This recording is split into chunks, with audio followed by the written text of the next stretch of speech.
Caracol Sostenible. Gabriel de las Casas, Gustavo Yepes.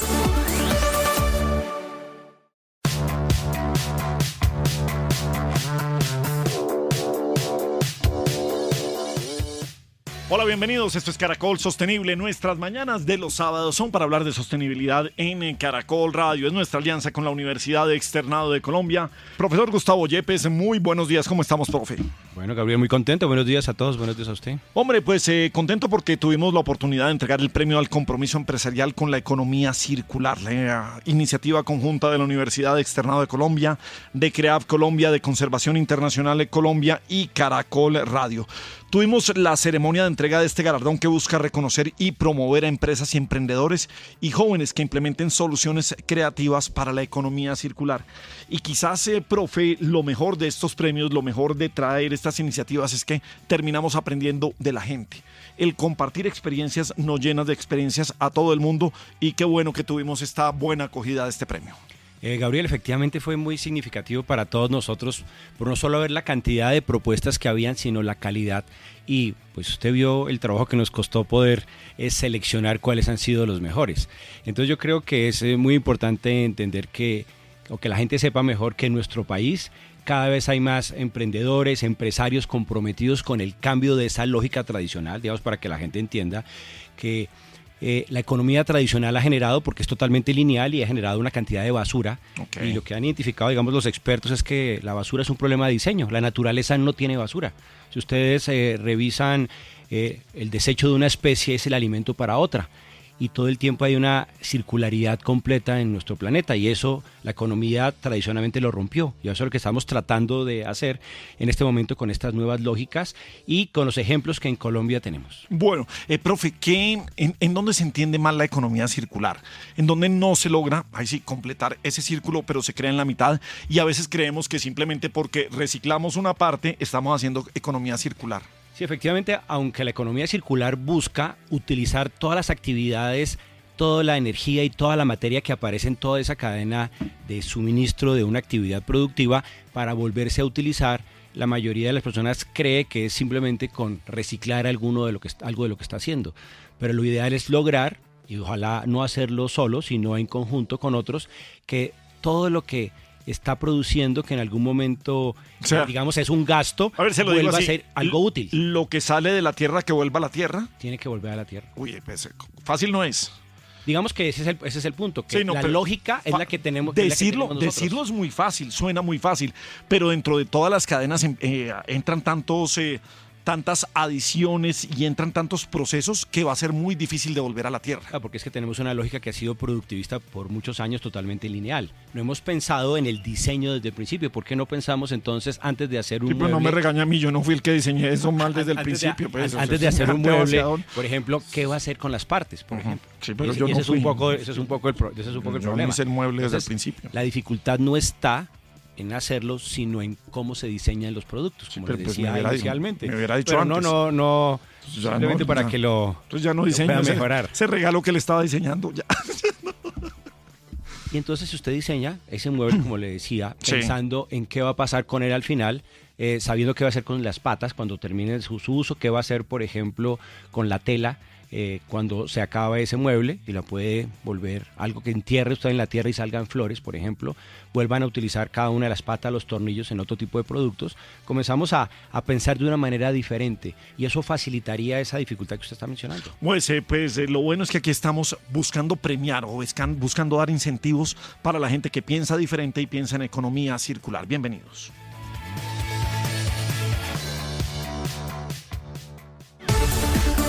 Caracol Sostenible en Caracol Radio.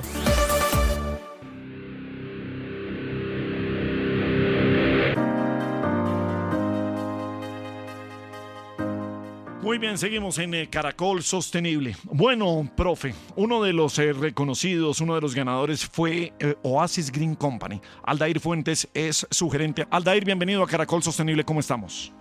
Excelente, gracias a Dios, sí señor. Bueno, pues Aldair, hoy estábamos buscando y estábamos comenzando este programa el cómo pensar la economía circular. Antes de hablar de sus proyectos, ¿de dónde hay que cambiar una manera de pensar para empezar a hablar o desarrollar una compañía que esté a tono con la economía circular? Pues hay que empezar a cambiar nuestra mentalidad, hay que empezar a cambiar, ver que nosotros para ser empresa debemos ser más sostenibles cada día, conservar, en mi caso, ya que es una empresa en el sector agrícola, debemos pensar no solo en el momento, sino en dejarle ese medio ambiente a las futuras generaciones. Aldair, ¿a usted qué lo motivó a hacer esos cambios que hicieron? Y cuéntenos también de paso, ¿por qué fue que se premió con obtuvo ese reconocimiento? Bueno, la empresa nace hace 5 años, somos una finca productora de café, llevaba más de 60 años produciendo café de una manera tradicional. En el momento que yo empecé el proyecto con la finca cafetera, pues dije no, vamos a transformar esta finca no en ser una finca más, sino en ser una empresa cafetera, en ser una empresa sostenible no para mí solo, sino para las futuras generaciones. Entonces quisimos empezar a producir un café sostenible, un café amigable con el medio ambiente. Nos encontramos en una zona de ladera, una zona muy pendiente donde pues se dificulta bastante la caficultura, es una zona donde la mano de obra es muy reducida de igual manera. Entonces se decidió implementar el sistema de cafeducto, el cual consiste en un transporte del grano desde las partes altas de la finca hasta la planta de beneficio. Nuestra finca no cuenta con buena disponibilidad de agua donde están los lotes, entonces lo que hicimos fue construir unas zonas donde las recolectoras, porque las principales mano de obra son de mujeres rurales, entonces esas zonas de descanso, zonas de alimentación, esos techos se acondicionaron para que con el agua lluvia pudiéramos acopiarla y trasladar ese café desde las partes altas de la finca hasta la planta de beneficio. Óigalo, lo interrumpo, Aldair, porque es que, profe, fíjese como aquí no estamos planteando solamente del diseño del producto, sino de solución del problema y llevarlo a una economía circular, que es lo que primero nos encuentra y nos empieza a decir Aldair. Y qué bueno ponernos en forma de solucionar los problemas de una vez acomodándonos a la economía circular y a la sostenibilidad. Sí, Aldair ha hecho un ejercicio muy interesante en ese proceso. ¿Por qué no nos cuentas, Aldair, cuáles han sido esos resultados para el medio ambiente, también económicos y para también las comunidades con las que trabajas? Bueno, hemos generado unos impactos tanto ambientales, sociales y económicos con nuestra empresa. En la parte social, ya que pudimos incluir más mano de obra de mujeres rurales, ya ellas no van a tener que cargar bultos, no van a tener que generar un esfuerzo doble. También por lo menos a nosotros nos tomaba 30 minutos para bajar un bulto desde la parte alta hasta la planta. Hoy en día en minuto y medio estamos bajando esa cantidad de café. De igual manera el tema de transporte por tracción animal, ya eso quedó atrás, ya no utilizamos lo que pues generalmente en la finca se usaban los caballos de carga, eso ya no se está trabajando tampoco. En el sistema de lavado logramos generar un impacto grandísimo con un lavado tradicional. Antiguamente se utilizaban 40 litros de agua para beneficiar 1 kilogramo de café. Hoy en día establecimos o implementamos un equipo que con solamente 0.7 mililitros de agua estamos produciendo 1 kilogramo de café pergamino seco. Estamos haciendo una reducción más o menos del 98.5% en reducción de agua para producir 1 kilogramo de café. Finalmente, Aldair, ¿cuál es la recomendación cuando le preguntan a usted cómo son los procesos que utiliza en su finca, en este caso en esta gran ruta del café? ¿Cuál es la principal recomendación que usted le hace a estos emprendedores, a la gente que quiere arrancar con una compañía, saliéndonos necesariamente de la industria del café? ¿Cuál puede ser esa gran lección que usted puede dar? de que cada producto o cada empresa que vayamos a generar seamos de una manera sostenible, una manera amigable con el medio ambiente, que no veamos de pronto el bien económico que estamos generando solamente a nuestra empresa, sino generar unos buenos impactos sociales, ambientales, que creo que en mi empresa el propósito de crearla, inicialmente pues como todos, sí uno ve el bien económico, pero cuando ya uno empieza a generar empleo, a generar empresa, a ver que le mejora la calidad de vida a muchas personas, pues ya uno se enfoca al tema social y al tema ambiental. Hombre, sabe que me encanta su respuesta, porque es que no era necesariamente lo que estábamos premiando las iniciativas, pero que haya un pensamiento así detrás de esta gran iniciativa, pues hace que nos sintamos mucho más orgullosos de en qué manos quedó este reconocimiento. Yo sí quiero, digamos, felicitar a Aldair, a todo su equipo por ese trabajo, digamos, que inspira a muchos otros jóvenes a cambiar esa mentalidad, a pensar un poco diferente. Aldair viene de Chinacota, en el norte de Santander, y fue, digamos, un gusto, Aldair, poder contar contigo en la entrega de los premios de la iniciativa del Premio de Economía Circular. Así que esperamos que sigas trabajando con ese esfuerzo y que nos sigas dando más ejemplos para que sigas inspirando a más jóvenes en este país. Muy bien, Aldair, gracias por acompañarnos aquí en Caracol Sostenible, y a toda la gente de Oasis Green Company, un abrazo muy grande. Listo, muchísimas gracias, buen día. Continuamos con Caracol Sostenible.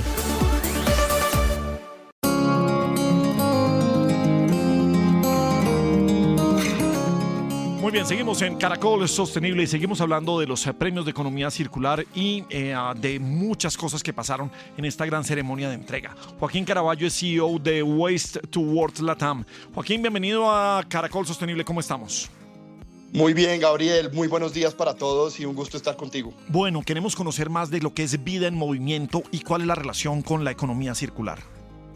Esto es sencillo. Cuando tú depositas una bolsa de suero en un hospital, se nos estaban perdiendo y se gestionaban como residuo hospitalario. Logramos crear toda una cadena a partir de capacidad de reciclaje para que hoy eso pueda ser un nuevo producto.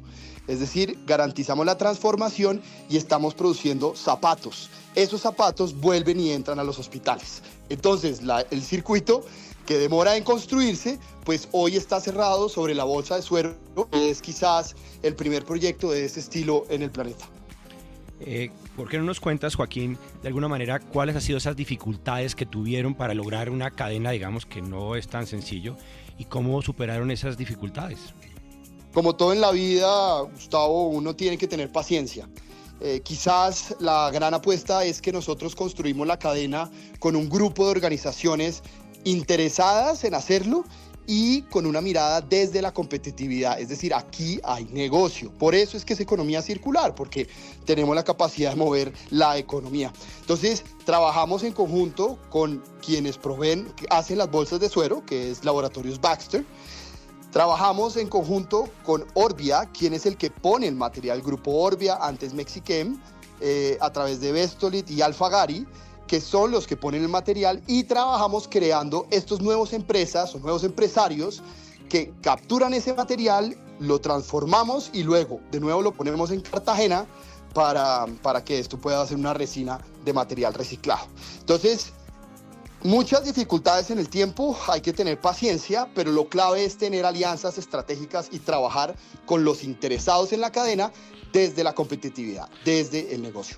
¿Qué es lo que uno tiene que vencer cuando uno está haciendo esto? Porque muchas veces en los procesos puede salirle que el producto final vaya a salir demasiado caro. Cada vez que estamos hablando de eso.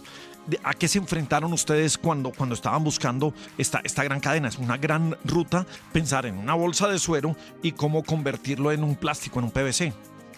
Sí, en un zapato, Gabriel, ya Okay. está hecho un zapato, una Sí. suela de zapato que ya logramos tener material recuperado allá adentro. Entonces, pues mira,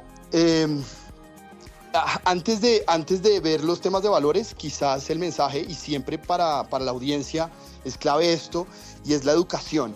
Las primeras barreras que tuvimos fue la mentalidad de las personas o los egos de otros que no permitían que esto madurara en las organizaciones.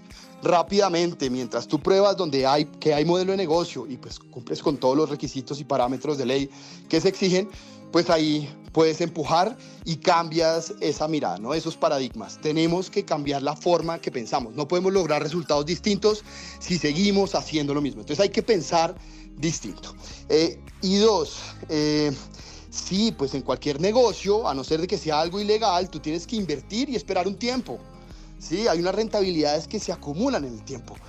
Nosotros estamos cerrando este proceso ya con producto que estamos pudiendo vender a los mismos hospitales, ¿no? Porque entran esos zapatos como zapatos de dotación para el equipo médico. Sí, son zapatos de guerra, por así decirlo, ¿no? Que aguantan bastante. Entonces, esto es un proceso que da en el tiempo, hay unas inversiones que se tienen que hacer, y mientras tú gestiones toda la cadena y tengas mucha transparencia y a todos los actores informados, yo creo que eso va a prosperar. Ahora, hay que decir lo siguiente, y es que este es un material un poco más exótico en su reciclaje, porque esto no es tan fácil. No habían cadenas quedadas de PVC robustas en nuestro país. Es diferente cuando hablas de PET, una botella donde viene una bebida gaseosa, a cuando hablas del PVC, una bolsa de suero o en un tubo de construcción. ¿Y por qué no nos cuentas, aprovechando eso, los resultados pues tan llamativos que sorprendieron pues a todos los jurados y por los cuales te otorgaron este premio?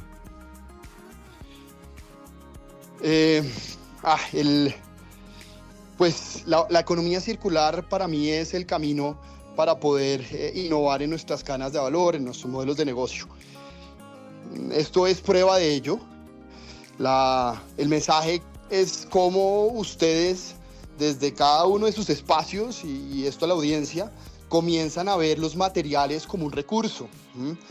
Cuando nos aproximamos a una caneca y depositamos algunas cosas, yo no sé si a ti, Gabriel o Gustavo, ustedes me dirán, no sé si han calculado el precio de lo que cuesta una botella de PET que ustedes dejaron ahí en la caneca. No sé si le han puesto valor. El reto es que nosotros le pongamos valor. En la medida que ya lo veamos así, pues se siente un poco más en el bolsillo, y lamentablemente uno de los incentivos más fuertes para ello es que esto sea negocio para todos los actores. Entonces, ahí está el tema, ¿no? Es cómo nosotros cambiamos nuestro comportamiento, y ese quizás es una de las barreras más complejas que tenemos. Hay que tener valentía y en las organizaciones lanzarse a hacer estos proyectos. Sin duda hay equipos dentro de las grandes empresas que esto lo hacen posible y hay que reconocérselos también. Baxter y Orbia pues lo hacen realidad, es porque ellos están interesados. Bien, el galardón el reconocimiento fue en la categoría de empresas grandes. Joaquín, quizás la pregunta es ¿por dónde arrancar? Y aquí no me refiero necesariamente al proceso que hicieron ustedes, los ensayos que hay, porque es que creo que para arrancar tiene que haber un cambio de pensamiento, un cambio de paradigmas, un cambio de cómo hacerlo y por dónde movernos. ¿Cuál es ese momento, cuál es ese clic que hay que hacer para pensar en economía circular, para pensar en sostenibilidad y para pensar en que también sea negocio? Pero no es un clic, ¿no? Son muchísimos. Ajá. Eso sí. El comportamiento se cambia en la medida que pasa el tiempo y se vuelven hábitos, ¿no? Acuérdese de los 21 días haciendo ejercicio, que así se le va a quedar. Entonces, pues son una secuencia de clics. No podemos decir que hay un momento así de iluminación, porque esto es constructivo. ¿Y por qué lo complejo y lo constructivo? Porque la innovación se da así. Hay muchas iteraciones, muchos momentos, muchos ciclos. Pues yo creo que aquí hay otra cosa, y es si ese propósito está ya incorporado en la mirada estratégica de las organizaciones que están, pues nuestro mandato es cumplirlo. Entonces, yo también creo que eso es lo que ha pasado. Esta es una nueva cadena de plásticos, por así decirlo, el New Plastics Economy. Hoy en día los cualquiera que sea, no se pueden pensar sin circularidad, porque la ley se los exige, porque el cliente lo quiere, porque pues pasa. Hoy todas las empresas del país son responsables extensivamente por ser productoras, ¿sí? Es la responsabilidad extendida del productor. Sus empaques y envases están regulados. Entonces es una nueva economía de los plásticos y esto fue lo que aprovechamos para un material tan complejo como el PVC. Entonces, pues a una serie de clics, ¿no? Son muchísimos clics, tiene que trabajar bastante y de nuevo, como decía, paciencia. Joaquín. Y más porque los más difíciles de cambiar somos nosotros. Joaquín, solamente quería felicitarlo por este premio, reconocer los esfuerzos, lograron más de 342 toneladas de PVC recicladas, adicionalmente están comenzando a generar más empleos, están generando ingresos por más de 435 millones de pesos, así que es un ejercicio muy interesante y las felicitaciones de todo el equipo. Sí, muy bien por Waste Towards Latam. Nada, Joaquín Caraballo, gracias por estar aquí esta mañana aquí en Caracol Sostenible y nada, para adelante y gracias por poder compartir estos grandes clics que han hecho desde su compañía. Ya, con muchísimo gusto y estamos para ayudar, recordar que hemos trabajado en entretenimiento, hemos trabajado en oil and gas, hemos trabajado en consumo masivo y todas las oportunidades están ahí tendidas para que las aprovechemos. Así que un abrazo y ojalá podamos crear nuevas cadenas de circularidad.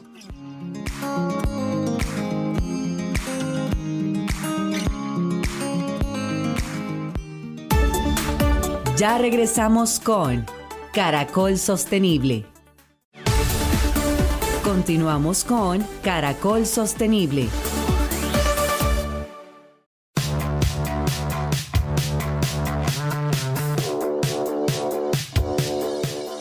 Muy bien, esto es Caracol Sostenible, una alianza con la Universidad Externado de Colombia en Caracol Radio. Muy bien, estamos en medio de la COP30 en Brasil, la conferencia de las partes. Estamos en comunicación con Pablo Lach y Lorenzo Labrador en Global Atmosphere Watch de la Organización Meteorológica Mundial en Ginebra, Suiza. Paolo, Lorenzo, bienvenidos a Caracol Sostenible, ¿cómo están? Muchas gracias, muy bien. Muy bien, gracias y gracias por tenernos en el aire. Bien, un tema grandísimo el que tenemos para hablar de calentamiento global.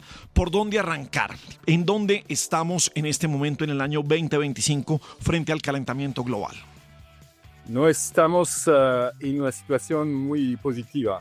El año pasado fue el año con las temperaturas mesuradas más altas desde el empiezo de las medidas.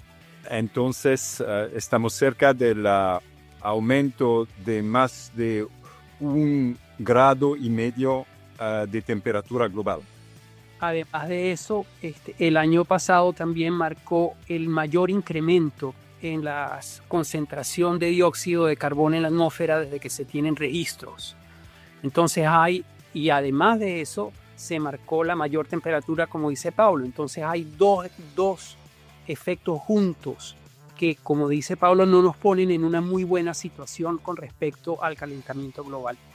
Bueno, ustedes han tenido algunas cifras que han sido, digamos, llamativas, por decirlo de alguna manera, porque en el 2023 pronosticaron que había un 66% de probabilidad que superáramos los 5.5 grados entre el 2023 y el 2027, digamos, en ese rango.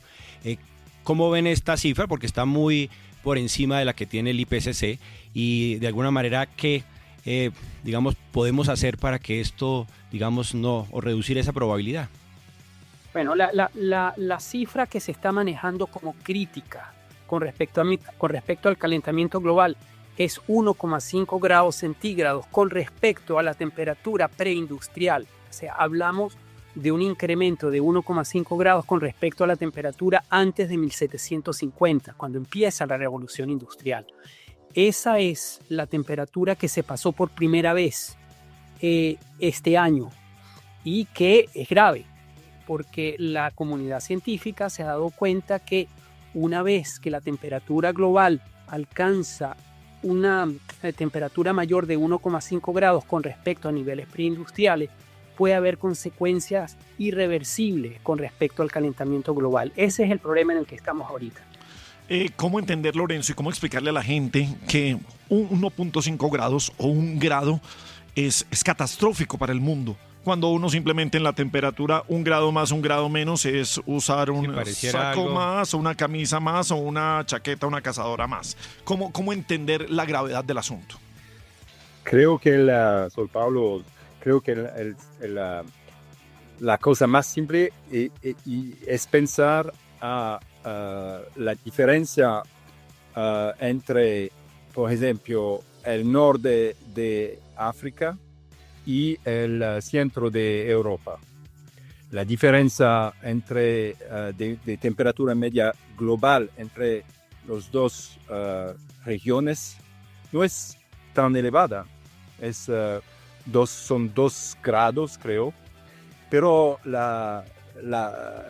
el ambiente es completamente diverso. En el norte del África hay una vegetación que no es ella de Europa central, y ese se puede ver en todas las regiones. Las temperaturas medias, 1 grado de diferencia de temperatura media cambia todo el ambiente. 2 grados cambia todo el ambiente, no es la misma cosa. No es la misma cosa también para las lluvias, no es la misma cosa para la vegetación, no es la misma cosa para la gente que vive en estas regiones. ¿Quiénes serían los más afectados por estos cambios que son significativos y que de alguna manera no sabemos qué pueda pasar, ¿no? Digamos que los seres humanos han vivido toda la vida en este periodo del Holoceno, pero no sabemos qué pueda pasar con otras condiciones. ¿Ustedes qué han previsto y quiénes son los más afectados? Es una pregunta muy difícil. Creo que no se puede decir dónde la gente va a ser más afectada que en una región que en una otra región. Creo que por diversos motivos cada región es muy vulnerable al cambiamiento global. Una región puede ser vulnerable como las regiones de las islas del Pacífico, vulnerable por el alzamiento del nivel del mar. Otras regiones pueden ser muy vulnerables para el cambiamiento de los glaciales. Entonces creo que en todas las regiones del mundo y todas las sociedades del mundo la gente puede ser y será afectada por el cambiamiento climático. No es un problema regional, sino un problema global. Respecto a la COP30, la Organización Meteorológica Mundial publicó un informe para fundamentar esta labor de la COP30, y me refiero a lo que hacen en esta Global Atmosphere Watch, porque es una medida que uno quisiera que fuera predictiva, y la pregunta es, ¿qué tanto predicen ustedes lo que está pasando? La medida lo dan los datos de todo lo que científicamente obtienen ustedes, pero de ahí en adelante, en la predicción, ¿en qué estamos en el mundo? ¿Cómo lo ven ustedes? La Organización Mundial Meteorología, su ruolo es presentar a los países datos, factos sobre el estado del clima y de la atmósfera. Entonces, nosotros tenemos una información que viene de las medidas y es una información científica. Son factos, son hechos. Después, lo que va a ser el futuro depende de las decisiones de los países. La IPCC, que es Panel Intergubernamental para el Cambio Climático, hace cada 4 años, cada 5 años, una previsión de varias opciones, varios escenarios para predecir lo que va a ser el clima futuro. A la COP, la cosa más importante es que los países tienen que ser informados de los datos actuales y tienen que tomar decisiones. El rol de la OMM es más el rol de la IPCC, del panel intergubernamental sobre el clima, de hacer las previsiones para el futuro. Paulo y Lorenzo, digamos, teniendo todos esos datos y viendo esa información así de claro, ¿son optimistas acerca de lo que viene? ¿Creen que las decisiones que estamos tomando son suficientes? ¿Tenemos que hacer mayores esfuerzos? Claro que sí, claro que sí. Sin un esfuerzo mucho mayor de todos los países y de los países medidores de gas de efecto invernadero, sin una decisión muy fuerte, no se va a cambiar nada. Esta pregunta la hemos hecho varias veces y ha sido también una reflexión de este programa. Cada vez que vamos a una COP, cada vez que tenemos recomendaciones para los países, el clima o el calentamiento global está empeorando. ¿En qué estamos? ¿Qué estamos haciendo mal? ¿O qué de las COPs o qué de las recomendaciones que tenemos desde la Organización Meteorológica Mundial no estamos tomando en cuenta? ¿Por qué vamos para atrás y no para adelante? Si cada vez tenemos mayor conciencia de lo que está pasando, mayores ayudas científicas, pero no vemos el cambio. Y en materia de sostenibilidad, cuando miramos todas las metas de sostenibilidad, pues estamos cada vez más cortos. Es una demanda, una pregunta muy buena. Como personal de la Organización Mundial de la Meteorología puedo darle una respuesta. Es un problema político. Sí.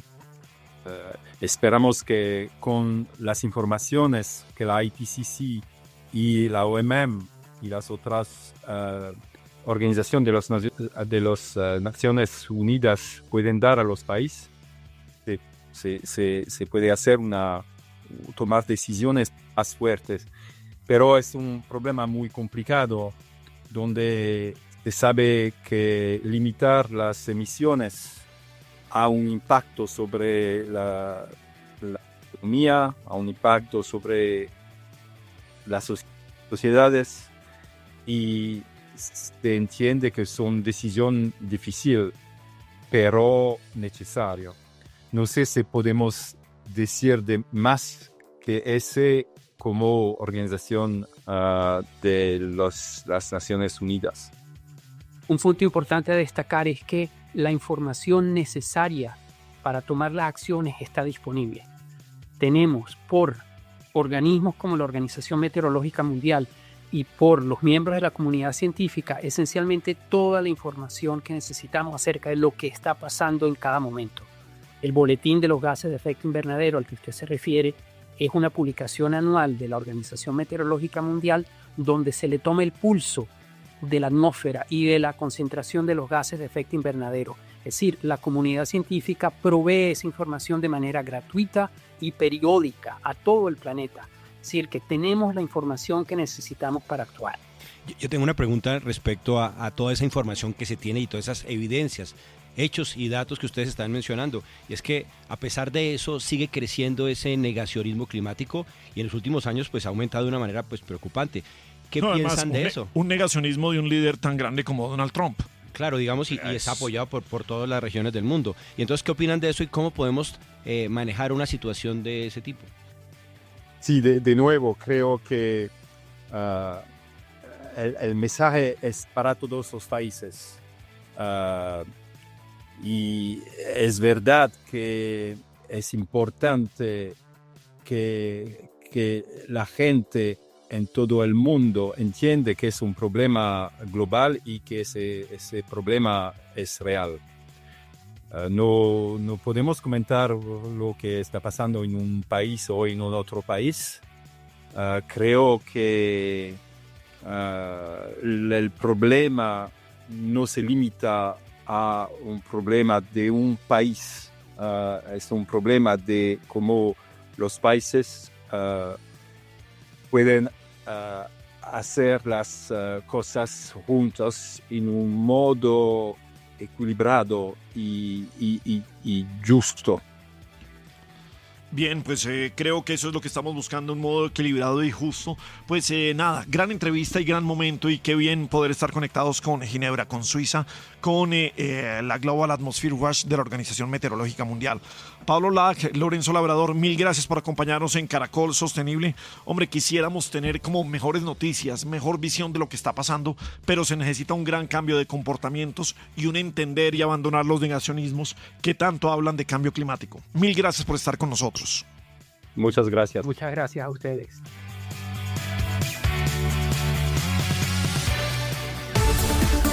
Caracol Sostenible en Caracol Radio.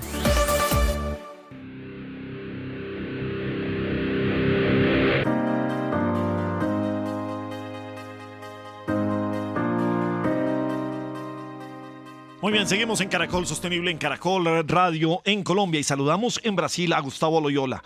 Él es el líder de formación en Latimpacto, precisamente está en la COP30, en la Conferencia de las Partes. Gustavo, bienvenido a Caracol Sostenible en Colombia, ¿cómo estás? Hola, muchas gracias por la invitación. Primero que todo, acá. ¿qué es Latimpacto? ¿En qué andan ustedes?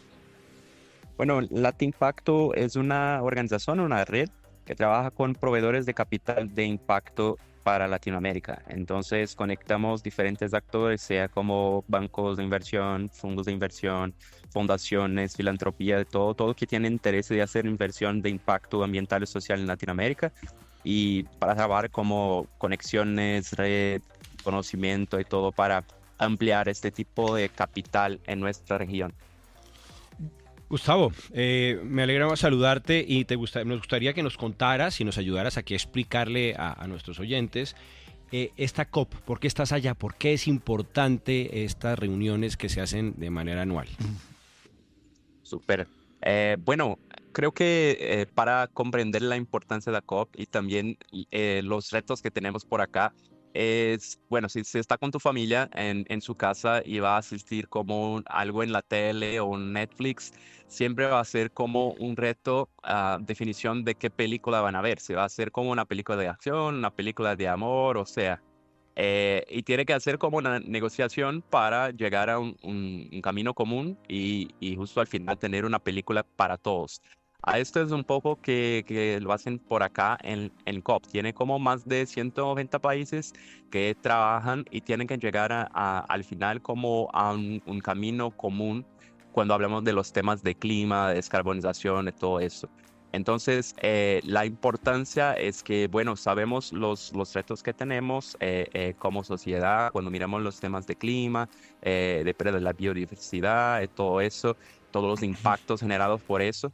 Necesitamos caminar para bueno, reducción de emisión de gases de efecto invernaderos, descarbonizar mucho de las estrategias corporativas, trabajar mucho con las cadenas de suministro para, bueno, llegar a lo que hicimos en el Acuerdo de París, en la COP, a un par de años atrás, que, bueno, llegar a la temperatura de 1 grado medio, no pasar de eso, porque si pasamos un poco más de eso, llegamos como a un espacio que no es reversible, especialmente cuando hablamos de esos impactos de clima y biodiversidad.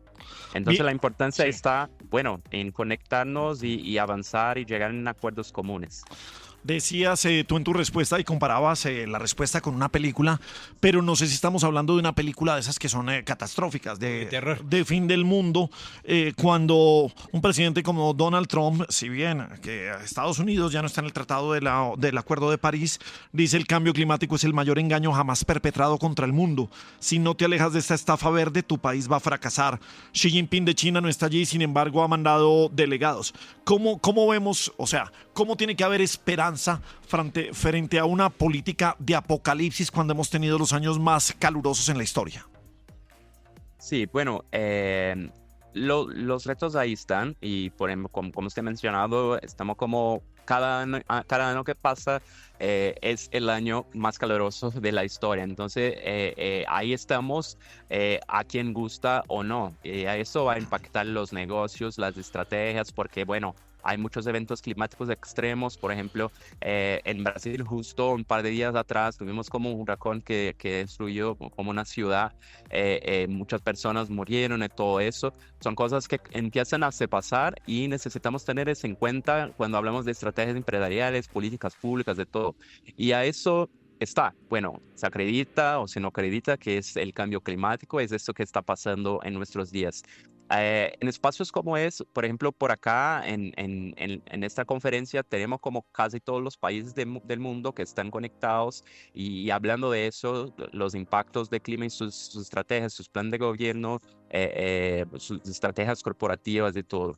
El caso de Estados Unidos, bueno, es un caso que también hay una conexión a político o ideológica, pero es interesante que por acá Estados Unidos está así representado, no está por su gobierno federal, por ejemplo, por la presidencia o algo así, pero tiene una frente muy grande de los dirigentes de la ciudad que están por acá hablando de sus compromisos como ciudad, como estado, como que sea alcaldías, como regiones de Estados Unidos que sí siguen comprometidos con acuerdo de país, con las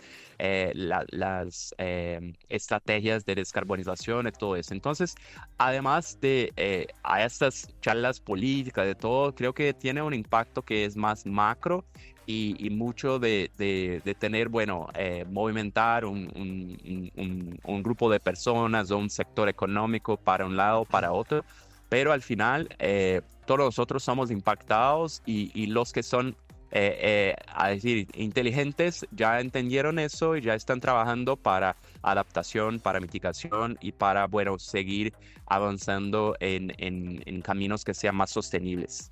Gustavo, ¿qué se espera de esta COP? ¿Cuáles son esas expectativas?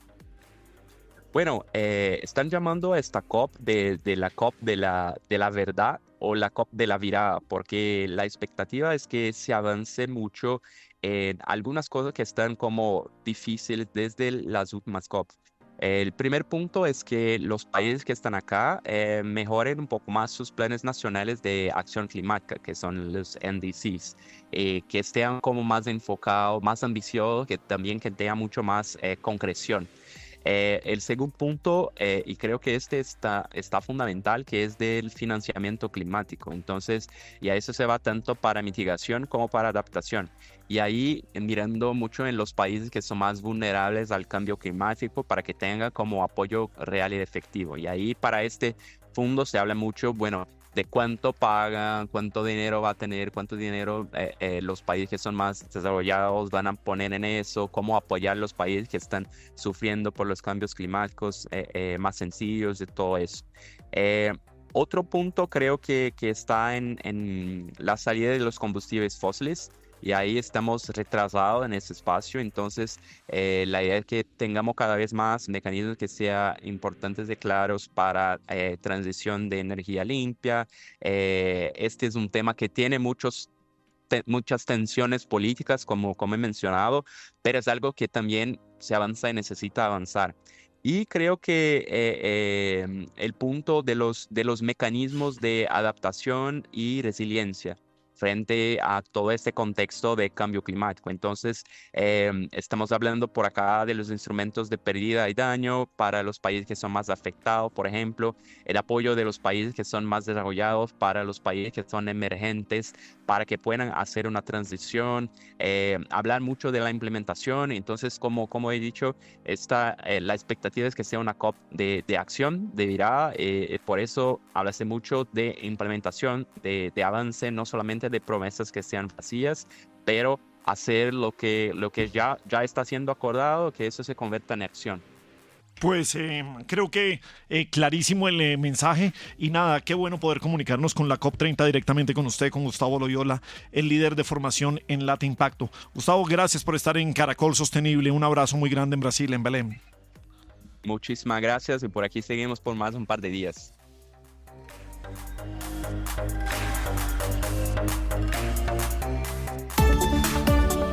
Caracol Sostenible. De lo absurdo a la reflexión.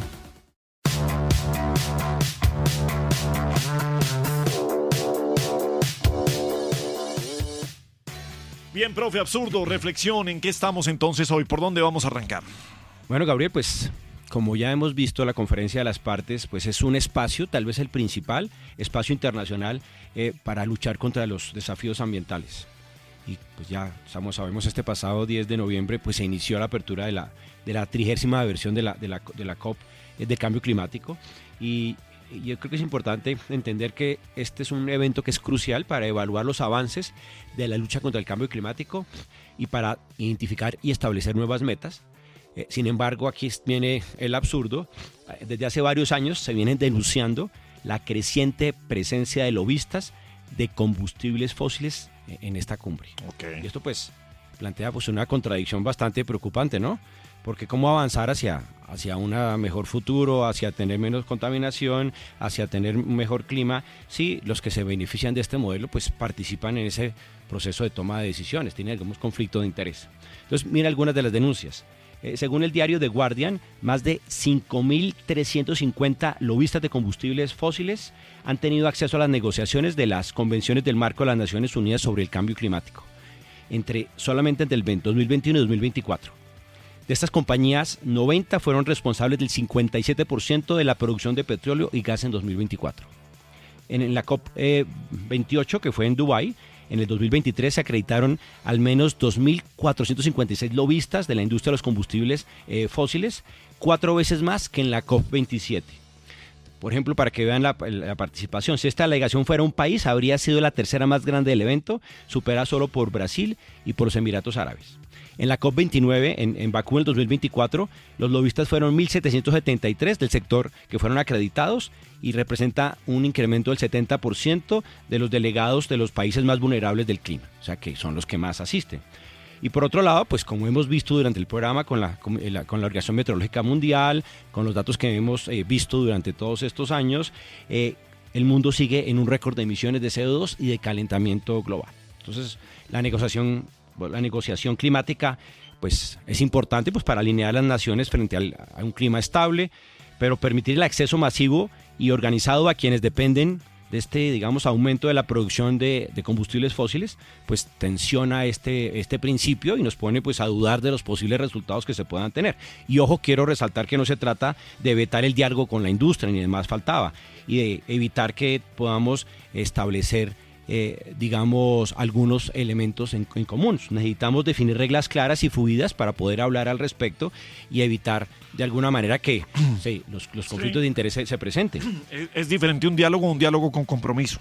Hay una gran diferencia ahí. Exactamente, entonces es importante, digamos, identificar que estos son retrasos que son muy costosos, especialmente para las naciones que más están afectadas. Y esa es una paradoja pues que retrasa la acción climática, que es urgente, pero que también erosiona la confianza pública que tenemos en estos mecanismos que en este momento son nuestra mayor esperanza. Tenemos en este momento un dilema ético que yo creo que nos enfrenta a cómo abordar estos problemas sin que los intereses privados puedan resolver o puedan ponerse por encima de los problemas que tenemos que resolver en el momento. Bueno, pues interesante tema el que tenemos, pero de todos modos esperamos las conclusiones y lo que pase después de las grandes conclusiones de lo que es la COP30, porque el ambiente sigue siendo apocalíptico por donde lo queramos ver. Gustavo Yepes, la producción periodística de Juan Manuel Durán, soy Gabriel de las Casas.